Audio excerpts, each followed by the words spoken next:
With my history, my psychology class, I was able to have more time to myself and more time to do other assignments without like stressing, just because last semester with me having to physically go to every single class, it was kind of taking a toll on me, and I felt like that's part of the reason why I didn't end up doing so well.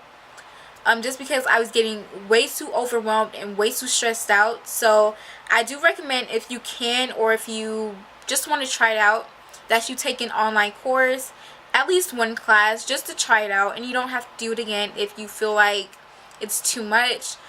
But for my history class, we only had 4 assignments.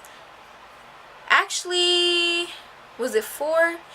Actually, it was 5, but one of them was the orientation quiz, and I got 100 on that. Basically, for that, all I had to do was look in the syllabus and basically just answer questions from the syllabus. So really, there's no way that you can actually fail that unless you just overlook some things in your syllabus. And the 4 assignments that we had were our tests. We had test 1, test 2, and test 3. And our final test, which was test 4, was of course the final. That was the highest that I got on my test. So yeah,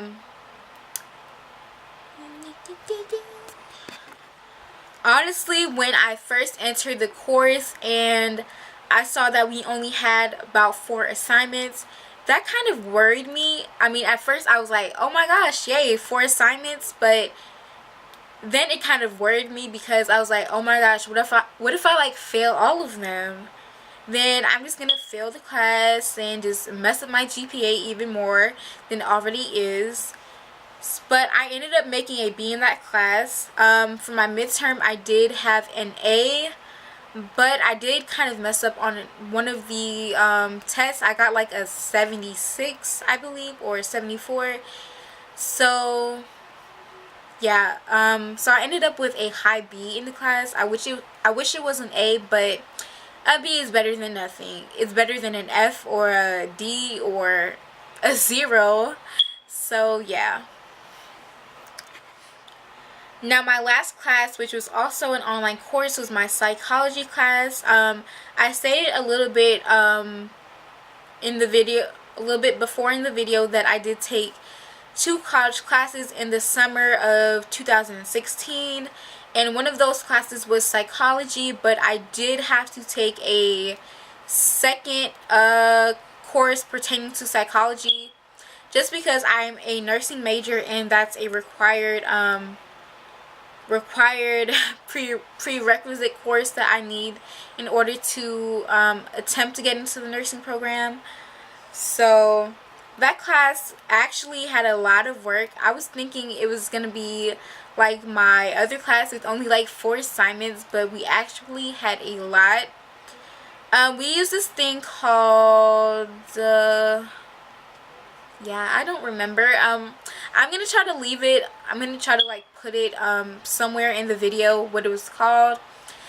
But it was basically where we had all of our assignments. We had to pay like $90 for an access code. You of course did get a 2-week free trial, but it was a lot of assignments, so I don't think anybody, well, maybe you could get them done in 2 weeks, but honestly I don't recommend you doing that. Just pay the $90. So we had 19 chapters for that class, and with each chapter you had 1 quiz, which was 50 questions, and then each chapter had like 3 or 4 parts. Some of them even had like 1 or 2, and those had like 20 to 30 questions that you had to answer.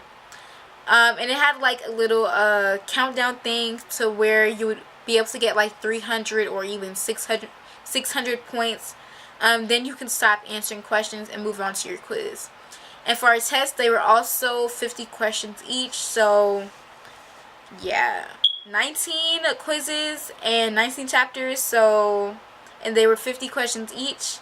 That's a lot of questions. Let me actually see how many questions that would be. Just for the tests alone, I mean, not the tests, the quizzes, that would be 950 questions. And then we had like, I think, yeah, we had 3 tests, so that would be about 1100, I believe.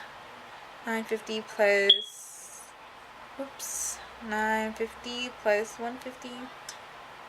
Yeah, about 1100.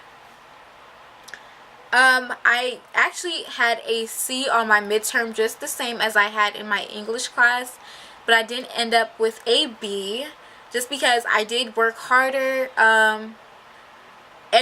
Okay, so the first set of quizzes and tests that we took, I didn't do as well, just because it was kind of new to me. But in the second and third set of tests and quiz that we had to do, I was making A's and B's on everything. So yeah, I ended up with a B, and my overall grade was better than I imagined.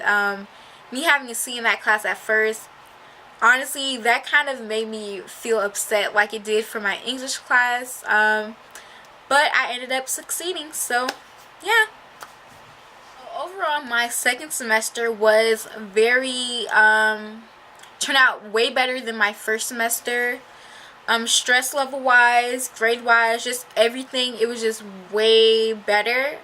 I think I should have mentioned this in the beginning of the video, but I am a nursing major. So, and I did meet with my advisor a couple of weeks ago, and we went over courses that I'm going to be taking in the future. I already mapped out classes that I'm going to be taking for the summer of 2017 and for fall of 2017 also. Those classes are already registered for, and I actually have just one more week and then I go right back into school. Today's actually Saturday, March 13th. So my classes start on like, ooh, what is this? Okay. My classes start on the 20th or the 22nd. So that leaves me a couple of more days. I'm taking 2 classes. They're both going to be 3 credits each, and they're both online courses, just because I don't want to have to be going to a physical class every day. And I'm going to be taking sociology and philosophy, yeah.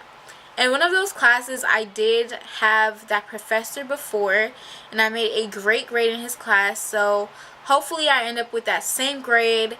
And I want to try to get A's in these 2 classes, just so that it will boost my GPA up, just because first semester really messed me up, and my advisor said that I need to have like a 3.2 in order to be competitive for the nursing program. So yeah, I hope you guys enjoyed this video, and I'll see you guys in my next video. I was kind of rambling in some areas, but it's whatever.